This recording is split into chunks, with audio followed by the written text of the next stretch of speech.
Hi and welcome back to Bill's Cichlid Room. Today I'm going to do a species profile on the Parachromis friedrichstahlii, formerly known as the loisellei.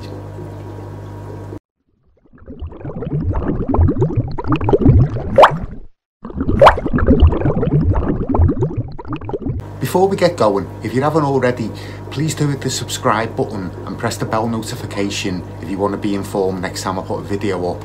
Also, if you click the like button, leave a comment, all that sort of thing, it does all help the channel. The Parachromis loisellei was named after Paul Loisel by Buzzin in 1989. So it's been in the hobby for about 30 years now. But what happened in 2018, Morgenstein actually marked the loisellei as being a synonym for the friedrichstahlii. So it was actually moved, and now it's known as the Parachromis friedrichstahlii, and the friedrichstahlii has actually been moved to multifasciata, which originally was named by Reagan in 1905. So this has led to a lot of confusion in the hobby.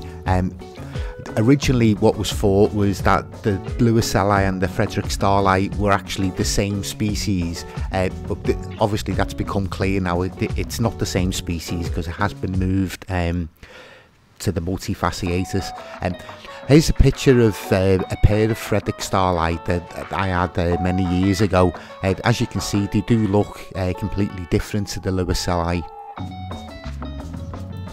The scientists actually split the species based on the shape of the teeth and the DNA evidence, but what's important to us hobbyists, it's the appearance of the fish, the behaviour of the fish, how big the fish actually get, so that we can best look after them. So as you can see by the image, the loisellei, they actually they're a lot more yellow than the friedrichstahlii, and the black patterning on them is completely different as well. So if you bear that in mind, you won't go too far wrong. Another species of the Parachromis that does look very similar is the jaguar cichlid. So here's the picture of the jaguar cichlids as well. This again was an old pair that I had.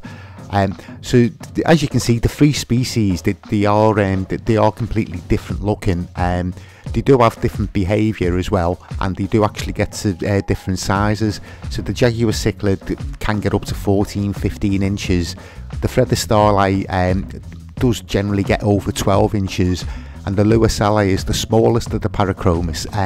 The males get between 8 and 12 inches. 12 inches is being unusual, and the females do stay a little bit smaller. If you bear with me, not wanting to confuse the situation even more, I'll carry on calling the loisellei for the time being. It does get really confusing if you're talking about the friedrichstahlii and the loisellei, so I hope you bear with me on this. So the Parachromis loisellei, it comes from Central America. You can find it in Costa Rica, Honduras, Nicaragua and Panama. It's the smallest of the Parachromis species, as I mentioned. It's supposed to be the least aggressive as well, so you can keep a pair of them in like 55-60 gallon tank, and you shouldn't have too many problems. The way to start off with them is if you obtain a small group of 6, 7, 8 juveniles, but when they're about an inch and a half in size, and let them grow on together. Eventually, as they start to mature, you can sex them, and like a pair will be formed. The best thing to do once you do get a pair is to remove the other fish and to leave them in the tank to grow on. You can actually keep them with other species as well, but just make sure it's a robust species, but with similar behaviour. So as you can see, I've got a pair of the tetracanthus growing on, so I'm hoping that they will be compatible for the long term. The water parameters for the loisellei, it's the same as most of the other Central American cichlids. They like a pH between 7, 7.5, but they are adaptable. temperature range again is between like 76 degrees Fahrenheit up to about 80 degrees Fahrenheit. If you've seen any of my previous videos, you know all the tanks in the fish room, they come out with a pH round about neutral, which is 7, and the temperature of the tanks is about 78. They are omnivore fish. In the wild, they feed on crustaceans, insects, and occasionally smaller fish. In the aquarium, they're really easy to feed. They'll feed on all your pellets, all your frozen food, flake food, anything that you put in there really. Yeah, they are quite fast growing. So I started off with a group of 6 of them about 6 or 7 months ago, which I got from Predator Aquatics. They were about an inch and a half in size, quite small. After about a month, I noticed one of them, the gill cover was actually bent.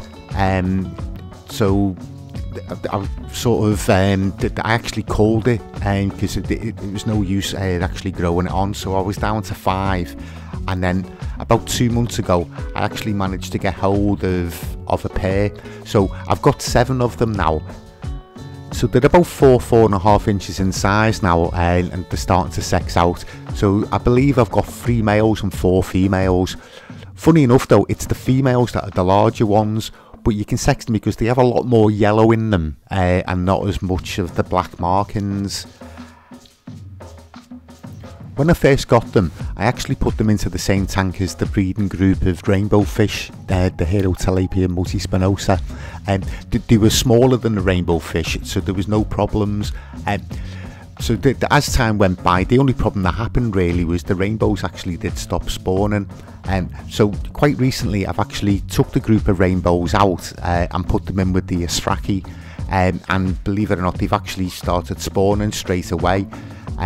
So yeah, I've got a couple of spawns of rainbow fish in with the Cichlid Asfraki at the moment.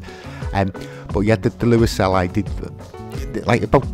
It took about 6 months, but yeah, they have got up to a decent size now, and so they've still got a lot more growing to do.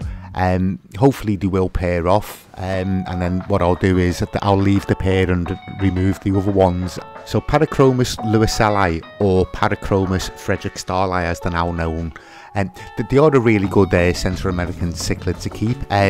If you've always liked the Parachromis, like the Dovi or the Jaguars or the red tiger motos, but you think that they're a little bit too big for you, this is a species that I'd recommend. As I say, they don't get as big. They're not supposed to be as aggressive, although when they start breeding, I'm sure that all goes out the window. But yeah, if you see them anywhere, pick a pair up, and like, best of luck. Thanks for watching. I hope it cleared up some of the confusion that's in the hobby at the moment with the loisellei and the friedrichstahlii. Hope you enjoyed the video. I'll see you all on the next one.